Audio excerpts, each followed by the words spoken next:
Полицијата и натаму ја обезбедува зградата во која е сместена исламската верска заедница. Побурната ноќ денеска е мирно. Сулейман Реджепи е на своето работно место, а Скендер Бузаку никаде го нема. Тој вели дека нема да прави тензии и дека нема со наследство да преземе функцијата во ИВЗ, туку тоа ќе го прави по институционален пат. Да, јас сум веќе. Врз основа на сите внатрешјакни и врз основа на судско решение. Во одлуката на која тој се повикува се вели дека е донесена врз основа на записник од воредна седница на Ријасетот НИВЗ одржана на 30 март 2019, на која била констатирана неотповиклива оставка на поглаварот на ИВЗ Сулейман Реджепи, која тој според документот ја поднесол на 25 март. На истата седница била донесена одлука за избор на Бузаку за нов реис ул улема на ИВЗ. А додека Бузаку со неколкумина своји приврзаници влегуваше во просториите, Реджепи одржа своја воредна седница, после која порача дека Бузаку никогаш нема да биде реис. И не само тоа. Бузаку е еден отпадник од исламска верска заедница, дури од исламската вера.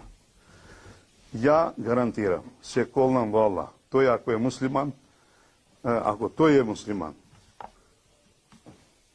може и кучињата да биде муслиман. А за судиката која донела одлука употреби и крајно морбидна асоцијација. И овој не го направил сама, оваа жена. Ја слушам дека она е, само има нешто проблем со здравје сега моментално, али не го жалам. Таквите нека починат, што побрзо.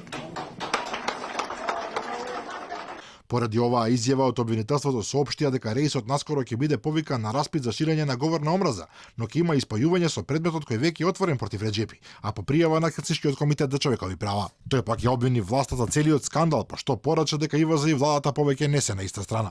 Реджепи е познат по скандалозни изјави, фотографии со оружје, крайно непристоен речник па и говор на омраза. Пред известно време македонците ги нарече дивјаци и луѓе без идентитет. Се заканува во врска со минарето на џамијата во Охрид кој бесправно се гради, уценува во врска со враќањето на имотот на ИВЗ, а го поддржа и саудискиот режим во случајот со бруталното убиство на новинарот Кашоги. Инаку ова не е прв обид за пуч против него. Пред 4 години скопскиот муфтија Ибрахим Шабани и поранешниот генерален секретар на ИВЗ Африм Тахири упаднаа со 50 вооружени лица во седиштето на ИВЗ во Скопје и соопштија дека во иднина тие ќе управуваат со таа организација. Претходно Шабани и Реджепи дури и се тепаа на улиците на Скопје.